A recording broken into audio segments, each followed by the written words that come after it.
Good morning, everybody. Maria here. Maria DiStefano, Maria Stella. Whatever you want to call me, I'm still the same person. I just wanted to start something today and first say that it's January 18th, Martin Luther King Jr. Day. Person I admired greatly. My mom and dad both worked for the Kennedys. My dad was a committeeman when John F. Kennedy was running for president. And they told me that Robert Kennedy was the one who wrote like almost all his speeches and everything. So Robert Kennedy probably would have even been a better president.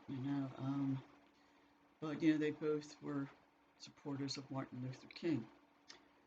And it's very sad. I got to stop thinking about it now, because I'll start crying. And I'm not faking it when I start crying. But I want to tell you about, this is like going to be part one. I hope to God that I get to part two of what I'm trying to do here, because I want to tell you about one of the bands I was in. It was called Destiny. And we practiced in Kensington, right near the York Dolphin L stop, right on the street, right on that street there. Is it? When the L turned from going north to south and it goes down to Kensington, and then there's Diamond Street, I think it was. And they were filming one day. They were filming one of the Rocky movies, Rocky 2, Rocky 3, I'm not sure. And it was weird because we could hardly get to practice because it was like we didn't know what happened. We thought like, oh, maybe they stole all our stuff or something where we practiced. And wonder what was going on, these cars, and there's a big, van with Rocky on. And I said, wait a minute, Rocky. And they're filming Rocky right downstairs, right? So we said, wow, they're filming him. And then we saw him, he was riding around a circle on a motorcycle, right, and right across the street from us, like here's Kensington, or whatever it is when it turns, my mind, it's so long ago, it's like 1980 something, and here was the street, and here was the corner, and here was where we practiced upstairs in this crappy little room, and across the street here, there was this building. There was nothing inside, I don't think, with a facade with the painting of Rocky on it, of a boxer. And they used that as was supposed to be the front of the gym, but the gym itself was actually on top of the Miller Pharmacy at Kensington and Allegheny. Now I can't remember the name of that either, It's so long ago. And that's where they made the scenes where he was training. So we were saying, wow, let's play real loud, so maybe they'll hear us and we'll get discovered, and we'll be famous. And just forget it, it's this so many years ago. I gave up at this point. I don't even care anymore. I just want to have a life, and I can't seem to get out of my house. And when I go out, it's insane. I can't do anything. I can't accomplish anything at all. People drive into my car. People do stuff to my tires. I don't want to get into that, but anyway. So this band I want to tell you about, they were really good, and they found me and my friend Ralph, who played keyboards. And he was really good. He was a crazy guy. He looked just like, say if you take David Bowie and you smashed his face into a wall, right? This is what Ralph kind of looked like, I don't know. We're gonna get in trouble for saying that. Although he was a good-looking guy, but it's like he was David Bowie's double or something. I think that's why I was attracted to him, because I wanted to marry David Bowie. I was like insane over him. And I was convinced I would be the biggest rock and roll star in the world, This is the way we think when we're young. We all think like this, you know. And I was going to be like the queen of rock and roll. I was going to be the greatest, the biggest thing since Janis Joplin, you know. And I was so convinced, and they believed it too. This is one of the bands that thought, oh, this girl's, and even one of them said, "You're going to make us rich, aren't you, you little nut?" And I was thinking, little, you know. I guess I was pretty thin then, you know. I thought that was the greatest thing for me to hear, that calling me little. So we had, I got to start breathing again. Two lead guitarists. They were both named Steve. The bass player named Joe, and the drummer named Tommy. Tommy was weird because he always used to sing harmony with off key, so he made me sound like crap all the time whenever he was singing. And there were two Steves, right? And they both played so loud that it made you deaf, made you go deaf, you know, it's how loud they were all the time. And always drowning me out, you know, always drowning me out. Every band was always drowning me out, you know. And as usual, they had me write all this stuff on, spend days and days and many hours racking my brains and writing stuff to their, like, just like generic jam music, you know, that went on and on and on. And but this one guy, they were so happy that they found me, that they were going to get, I would be like their meal ticket for the rest of their life, you know. And this one guy would always come to practice, and he had like broken fingers, broken wrists. I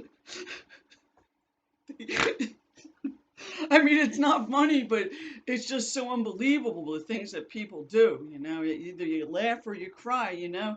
And I'm thinking maybe his wife. I don't know who did this stuff to him, but he had a couple kids, and they were all kind of poor except for the bass player who lived in Palmyra. And this it was just so sad, you know. Uh, and we tried, and it's like, you know, we did one show, which was in Palmyra. It was at this stage. It was like a right, if you go over the Dakota Palmyra Bridge, and then you go to Cinnaminson Avenue. No, well, I don't know. It was like this stage. It was like a stage, and it was all like enclosed, you know. So I'm telling you, you don't put a rock and roll band with deafening loud, humongous speakers and everything in it, because I think the whole town went deaf when we were playing. Okay, so, uh, I think like the people on Pluto heard us, you know, and came out, but you know, and it was really good. And it's weird because I never had any confidence in myself, but for so many years, until like about now that it's too late, I have confidence, you know. See, now I can't do anything because it seems like I'm blocked by the whole world to do anything. And you know, I put a lot of makeup and stuff on today to make me look alive. But a couple nights ago, honest to God, uh, it was really bad. I thought I was dying. I almost called the police, but I think every time I've been in a hospital, it's been like I almost die. So I don't want to be in hospitals anymore. And I'm really tired of being alone, but that's the story about Destiny. Um, so what I want to do, oh yeah, like, so I wrote all this stuff for him, for them. It's really good stuff, if I may say so myself, because I have a friend who took one of the songs, and he took the melody, and he got this other woman, okay, to sing these stupid lyrics. And you know, I don't know why people do this to me, but not that song. But there was one song we were getting ready to go into a studio or just to record something. They had it all set up, like the backtrack, and they were all excited about this one song. And I think I have it somewhere. And then now I remembered the whole song. and it's all copyrighted, as if that matters, because nothing good ever happens for me. It's always like everything I do goes down the toilet. And it's been so many years, and I'm so tired of it all. Uh, so this song, I just want to tell you about this song that I hope I can get up the gumption and do part two of this with this song. And it's like I had in mind a very famous female musician from. I'm not going to say who it is, because when you hear this song, you'll know right away who I was thinking of when I was like emulating, or I admire her. And because that's what you got to do to get people to listen to you and do the songs that you're writing, even the band that you're in, that they're stealing the music from you for, and I'm going to get to that, and it's called Music Keeps Me Alive. And it was just the way I wrote it. The title was actually Music, capital K dot capital A M dot capital A dot. And I hope I get to that. And somebody likes it, and Facebook doesn't block everything I'm saying, everything I'm doing, and I have no life, and it's been too many years, and I think maybe I deserve a break for once in my life. I joined a contest a few days ago with the last song I wrote, Elevated Underground. It's a kind of an autobiographical thing that I did with my friend. I think he has a wonderful life like me too. Too many bad things going on, and I don't want anything to happen to him or anybody, no matter what you do. And I'm not going to say anything about the presidential stuff, because I'm really sick of it. Okay. I really believe that it doesn't matter who the president is, but that's all I'm going to say about that. There's something above that, and everybody's got to stop killing each other, But God help me, forgive me for saying that. Oh God, So that's that, and I want to maybe get my guitar out, stop this pain in my heart and this pain in my side, and I have to remember to keep breathing, because I'm not breathing. This is my problem. Because I got to constantly sit here and think about breathing, and maybe I'll survive. And maybe one person will visit me. I've been up this way. I ran away from my husband, who died, okay? Later, nobody told me. This was in June of 2017. And not one of my friends or family, well, okay, one day they came with me, has ever come up here, has ever come over here. And I think I know why. I think there's a reason for that. And I don't know what else to say, because I can't talk anymore. So this is my story today, and I hope you enjoyed it. Some of it was funny, some of it wasn't. It's no fun to just lie and make up stories, and you got to say what the truth is without ripping each other's heart out. That's what I think. So,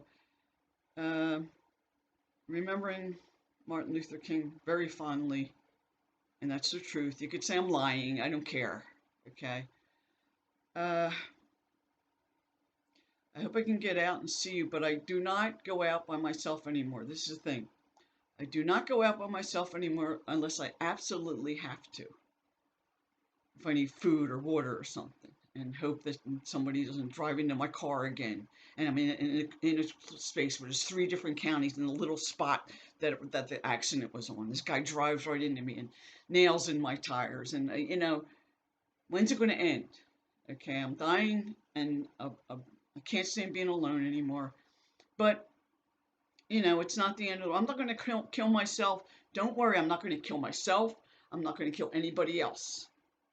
If you don't believe that, okay? I don't care anymore. but I do love you, and hope to see somebody. You know, I don't want to, if you can't come over here, I understand. You're in my heart. I love you. Talk to you later. Bye bye. Now where's the thing at? Okay. Here you